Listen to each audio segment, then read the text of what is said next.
This is St. Louis on the Air from St. Louis Public Radio. I'm Elaine Cha.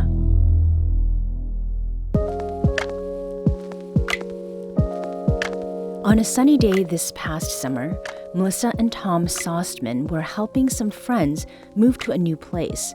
Those friends were bees. And there were a lot of these friends, hundreds of swarming bees. This moment, captured in a May 2024 YouTube video, shows Melissa and Tom carefully coaxing the bees across a honeycomb to a new hive. And you can see how some of these bees are kind of sticking their butts up in the air and fanning. They're releasing a nasonoph pheromone to kind of tell the other, it's like a homing pheromone, telling the other bees to come down here. You can see even in the swarm, the bees are now starting to walk down towards that piece of comb into the hive. There are many folks like Melissa and Tom, people who have fallen in love with bees, beekeeping, and the sweet honey the insects produce. And with me now to talk about the world of beekeeping and an upcoming workshop from the Eastern Missouri Beekeepers Association, I'm joined by Melissa and Tom Sostman. Welcome to St. Louis on the Air. Good morning. Thank you for having us. So before we talk about this workshop, I need to ask some questions about that video clip that we just listened to. This swarm of bees, you're moving to a new hive. Now, at the start of this video, Tom, you take your hand and just stick it right into this swarming group of bees. You do it slowly. That's right. But they're not stinging you, even as your hand is basically covered. What was happening there, and why were the bees not stinging you? Yeah, so that's a really good question. Thanks for asking. So what's interesting about honeybees is, and I guess maybe you kind of have to approach it from the aspect of when honeybees swarm and they have left the parent colony, they really don't have a home to defend at that point. Much like maybe myself or you, if somebody was throwing their hand inside your home, they may get a little different reaction than if you were out on the street, right? Mm-hmm. And maybe that's not the best way to describe it, but nonetheless, honeybees, as they leave their parent colony, and they'll usually go to a location to, it's almost kind of like an intermediate location before they find a new place to take residence in. Mm-hmm. And they really, generally speaking, there's very few absolutes in beekeeping, but generally speaking, they have less of a defensive approach or nature to them at that point in time. So we understand that we can get by with a few things that we maybe otherwise couldn't if we were doing it inside the colony. Okay. But it is definitely it's one of those things that's very difficult to describe. You almost have to do it, Okay. I know some people would think, wow, why would you want to do, something of that nature? Because, the first thing that we think about when we're talking about honeybees is people think about honey. And then there's a lot of people start thinking about the stinging part of that insect too, right? Mm-hmm. So that always makes people a little apprehensive about wanting to be around them or things of that nature. But yeah, knowing that they've left the parent colony and they've got a little bit less defensive approach to them is kind of where we can kind of fudge that a little bit and do some things that we otherwise wouldn't. Right. I'd like to invite you to this buzzy conversation. Do you have a question about bees or beekeeping? A honey-related inquiry, perhaps? Give us a call at 314-382-8255. That's 382-TALK. Or you can send us an email at talk@stlpr.org. So while Tom is going literally wrist deep into bees, Melissa, I understand that it was actually you who sparked this interest in beekeeping that's now, such a big part of your lives. How did that happen? It is a big part of our lives. We call it our full-time hobby. Okay. So it was kind of, sometimes you're bored and you're on Facebook or whatnot. And it was one of those evenings I was just scrolling on Facebook and a video popped up of somebody doing a removal of bees from a structure. Mm-hmm. And it just kind of caught my attention. And so, you kind of fall down a rabbit hole. And so I just kind of started scrolling and searching more beekeeping videos, and it just kind of caught my attention. And so for, about a week or so, I'd be watching these videos, and Tom's like, "What are you watching? What is that?" I'm like, "Oh, it's beekeeping." He's like, "Oh, that's ridiculous."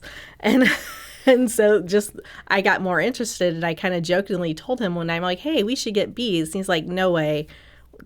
We're not getting bees. We've got too much other stuff going on in our life.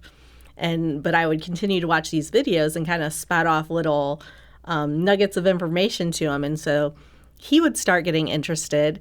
And then eventually he's like, hey, maybe we can take some classes on this together, do something. So we did. We took some classes over like the course of a year, I guess.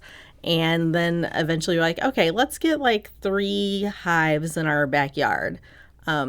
And that just kind of blew up on us because at the end of that first year, we had 8 hives. And now 8 years later, in the middle of this summer, we had like 175 hives. Oh, my goodness. So, I mean, Tom, for you, obviously, you were not immediately taken by this idea. That's right. Was there something in particular that you learned that put you over to the side of maybe this is worth a shot in my own backyard? Yeah. I can't remember a specific bit of information that it was, but just in general, I would say that when Melissa would watch these videos, right? And this, like I said, this is something in the evening, you're kind of cooling down, you're getting ready to go to bed, and she'd watch a couple of these videos. She would tell me a couple different tidbits of information that was directly related to the honeybee or how they would react or just a piece of information about them. And it became very interesting to me and very fascinating.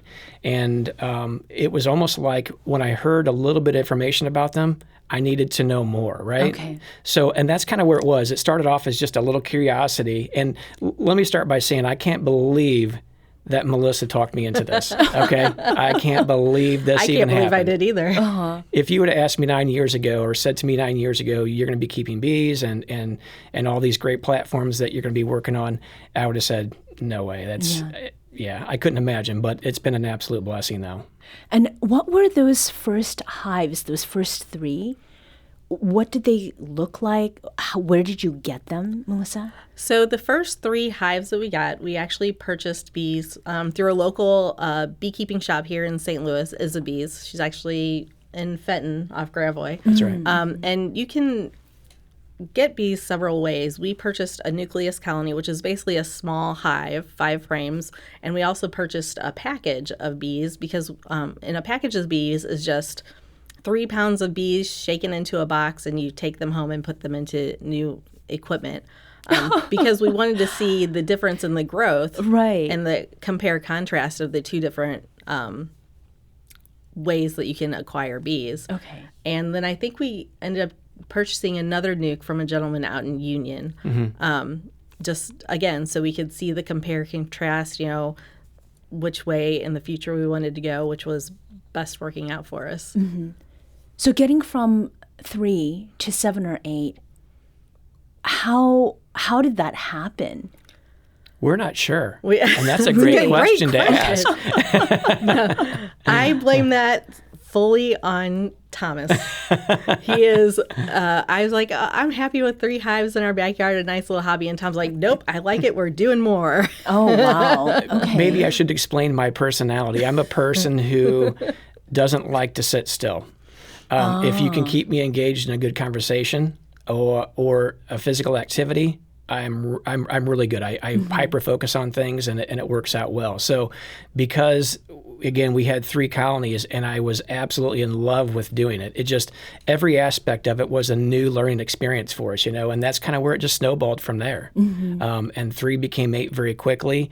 And I accepted all the challenges that beekeeping presented to us because, like I said earlier, there is very few absolutes when it comes to beekeeping and us as beekeepers or how we keep bees. And there's a lot of different ways to manage that as well. So it can be challenging in a lot of ways, but also equally, I enjoy the challenges. The rewards are very, very great too. Mm-hmm.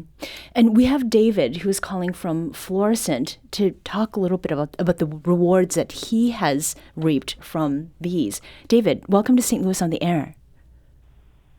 Thank you for taking my call. Of course.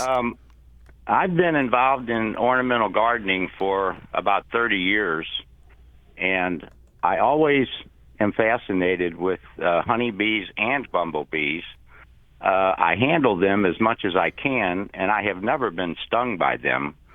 I love to have them walking on my hands, and I talk kindly to them, and I don't feel a threat by them, so I don't present that threat to them. That's amazing. Which I think, yeah, well, it's you just have to, I just don't feel like they're an enemy to me or they're going to threaten me. Mm-hmm. And it's dynamite. Just especially bumblebees seem to be even more friendly than honeybees. It's just really cool to handle them. Mm-hmm. Thank you so much for calling, David. Melissa, is this something that you too have experienced, like in the interactions that you have had with the bees that you keep? Is there a certain kind of calm with which you approach them that seems to have an effect? You definitely. So the bees can definitely sense if you're anxious or nervous or if you're moving around really quick. When you get into a beehive, you don't want to go banging around on the hive. You don't want to be kind of stomping around it. You want to be as gentle as you can, because that will keep the bees more calm. Because bees are not... Honeybees generally are not aggressive. They only get aggressive when they become defensive. Mm-hmm. And their temperament kind of changes with the seasons also. So in the early spring, when there's nectar flowing, bees generally, honestly, when we get in their hives, they could care less because they're busy. They're busy out foraging and collecting nectar and pollen and whatnot. Now, in midsummer and fall, when there's not that nectar available or that pollen available, they do get a little bit more, not aggressive, but defensive when you get into their hives, because they don't want you taking anything out of there, because that's what they have to get them through the winter. Yeah. So they'll be a little bit more defensive that way. But definitely when you get into a hive, you want to be calm. You want to slow movements, because the faster your movements are, the more aggressive it seems. So even when you're out at a picnic or whatever, and a honeybee is around you, you don't want to kind of flail your hands around or anything to like shoo it away, because they find that as an aggressive behavior towards them. And so that's usually when people get stung, when they approach bees out in the wild, so to speak. Yeah. I would say, too, not only what Melissa's pointed out there, too, is interestingly enough, honeybee colonies have personalities much like people do. Melissa and I, have had some colonies that were just aggressive by nature. But we've also had several colonies and what we try to propagate from, actually, are colonies that first of all have a very hygienic behavior, for one, and we can go into those details here shortly, but also have a very good temperament, meaning they're able to be worked by a beekeeper, as well as a good producer, a producer of honey and other things of that nature, right? So again, honeybee colonies, they all have a little bit different personality to them, and not one is each the same. And like Melissa pointed out here earlier, the timing of the year can dictate that too. When there is plenty of quote unquote groceries coming into the hive, nectar and pollen, they're busy and they're less concerned about you. However, when those groceries or maybe the supermarket's closed per se, right, they can be a little bit more defensive because they know that there's only so much in a cupboard. Right. So, and that's understandable. We could approach that from a human perspective too, that same way. When you have a lot going on, you're less concerned about the small details. But when you don't, you become very much equally concerned about, the things that maybe wouldn't matter as much. And honeybees are pretty much the same way. Tom, there's going to be a program that you are coordinating for a major beekeeper get-together, and that's coming up next weekend on Saturday, February 8th. And this is the annual workshop of the Eastern Missouri Beekeeping Workshop and Honey Show. There's going to be workshops for both beginner and advanced beekeepers. You talked about hygienic bees. Yeah. Is this something that you talk about in these workshops? This actually is. So this really starts to dive down into the weeds pretty deep, and most people might not think about that, especially maybe just some backyard beekeepers, because there is so much involved in honeybees, the biology of which, the management practices, and everything in between. Everything is equally important. But when you really start to, again, kind of dive down in the weeds, so to speak, and you really start to approach that from the genetics of the honeybee colony. Genetics can determine a lot of things on a honeybee colony. It can determine the aggressive or nature of that colony. It can also determine them being really good honey producers as opposed to maybe not as good honey producers. It can also translate to, like I said, hygienic behavior. And we think about that, well, what does that mean, hygienic behavior? Well, there can be trait sets within honeybees, particularly the queen, because each colony has a queen, generally only one, but again, there can be more than that, but generally only one. Those traits from that queen are translated in her offspring that she has, which are primarily females within a colony. So when you have a queen that has these traits in them, they can detect anything in their brood, and brood is basically, in short, would be the baby bees, or the nursery, if you will, inside the comb. That can detect if there is any illness, or we have this little pest called a varroa mite destructor, which is really the bane of beekeepers' existence, honestly. But when they detect certain things in this brood that are not right, again, illness, disease, any of that sort, they will go in and uncap that capping that goes over that little nursery, if you will, and they'll extract out the bad and throw it out of the hive. Okay. And there's a lot to be said there, but in short now, I would say that can overall keep the colony health at a much greater level, because honeybees themselves actually don't have a really great developed immune system. They rely on other things. Hygienic behavior would be one. Propolis within a colony, which again is something we can kind of talk a little bit about. But overall, hygienic behavior is a really important one. I would imagine that hygiene is something that would be positive for honey. We can't talk about bees without talking about the honey. And one of the other elements of this conference that is happening has to do with honey judging. Melissa, these workshops on honey making and honey judging, what is it that you present? I mean, what knowledge or skills does it take to judge a honey as good or not? So the day before the workshop on the 7th, we're hosting the American Honey Show Training Council, and they will be having a honey judge training class. Basically, the benefits of this class are to prepare you to become a honey judge, if that's something you're interested in, or if you enter products in honey shows, it'll help you better prepare those products. And the great thing about the American Honey Show Training Council is when you look at the products that they're judging, it's really kind of about marketing. It kind of helps you become a better beekeeper in the sense of producing your product and marketing your product, so that you're more conscious or aware of, how well are you filling those jars? How clean are your jars? How clean is your wax products? How, nicely molded are your candles? Things like that. So one of the things that is really amazing, just in the last minute here, is a question that we have from a caller, which is about horizontal hives. Yes or no? Yeah. So that's a great question, because we actually have several horizontal hives that we keep at our own home apiary. And horizontal hives, we've never had issue keeping bees alive in them. I think they serve their purpose. Horizontal hives are great for individuals that want to get into beekeeping that have trouble lifting, because bee boxes are really heavy. Their horizontal hives are great for people with any type of disabilities, or they're great for a backyard beekeeper that is only maybe wanting 1 or 2 hives in their backyard, because they're very convenient. Last 30 seconds from each of you. What is it that makes this avocation so rewarding? Well, that's a great question. I'll tell you, honeybees have a lot to teach us. And I'll tell you, anybody who ever had aspirations of wanting to know a little bit about them, I would recommend them taking a class. Look us up, Eastern Missouri Beekeepers. Happy to help people out. But honestly, there is so much to learn about it, and there's so much that we can learn as individuals, and how that we actually, first of all, I think, live our lives, and talking about the honeybee colony itself as a superorganism. So I would say there is a lot that we can learn from them.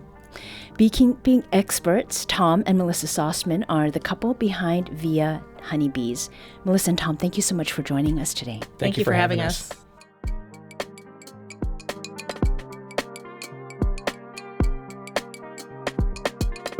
This episode was produced by Danny Wissentowski. Audio engineering and podcast design by Aaron Dorr. Our executive producer is Alex Hoyer. St. Louis on the Air is a production of St. Louis Public Radio.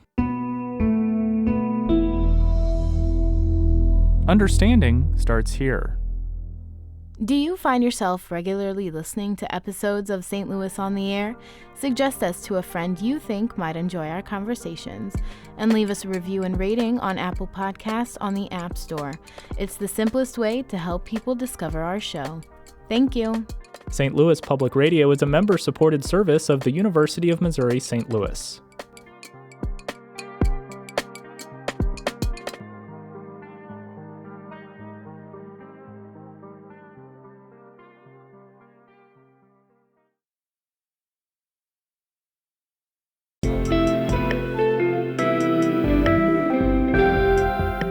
The Gateway brings you the day's news each weekday from around the St. Louis region and the state capitals in Jefferson City. Our schools are accredited. We don't need this bill. And Springfield. How many more years must pass before lawmakers see time is of the essence? I'm Abby Larico. Join me each weekday for The Gateway on the STLPR app or wherever you get podcasts.